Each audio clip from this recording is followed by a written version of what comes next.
Celonis co-CEO Alexander Rinke sits in front of prints of Mick Jagger, Keith Richards and Bob Dylan, his favorite. In the early days of Celonis, Rinke and his co-founders would pass the time under the recording artists' faces at their favorite nightclub in their university town of Munich, Germany.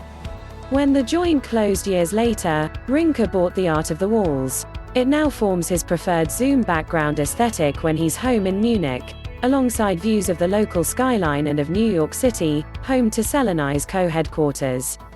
In those early student days, Rinke, co-CEO Bastian Nominacher and CTO Martin Klenk got started in their business with just $15,000, with Rinke borrowing the money for his share from his co-founders, lacking the cash himself. Today, with a new $1 billion funding round that values Celonis at $11.1 billion, they lead the highest valued tech startup in New York City and Germany. The investors along for the ride in Celonis' new Series D funding round: Durable Capital Partners, Rowe Price Associates, and a group including Franklin Templeton, Splunk Ventures, and existing investors like Kirjner Holdings. Earlier investors in the company valued at $11 billion post-money include Accel, 83 North, and fellow cloud entrepreneurs Ryan Smith and Tooey Courtemanche, who took Qualtrics and Procore public, respectively. The funding comes as Celonis has tapped a new CFO from Google, Carlos Kirjner, ahead of an anticipated March to IPO.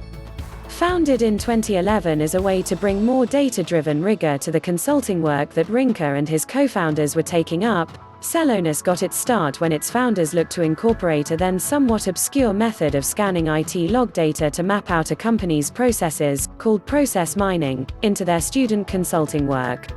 After successfully pitching a project to revamp IT processes as Bayerischer Rundfunk, a German media company, Rinke, Nominacher and Klenk scored a demo with German giant Siemens to show off its demo, which they called an X-ray, for its ability to, within a few minutes, provide an accurate snapshot of an individual process, complete with its leading inefficiencies and chokepoints, as well as information on where they came from.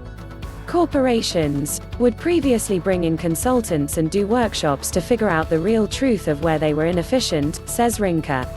Because what really happens is, when companies get big, they become their own worst enemy. Shunned by venture capitalists for its first 5 years due in part to the somnific powers of the phrase process mining, Celonis built up a clientele of other European heavyweights before raising a Series A of $27.5 million in 2016, then set its sights on the US market, opening a second headquarters in New York, where Rinke relocated, leaving Nominacher to run the European-facing side. The company reached near unicorn status with its Series B funding 2 years later.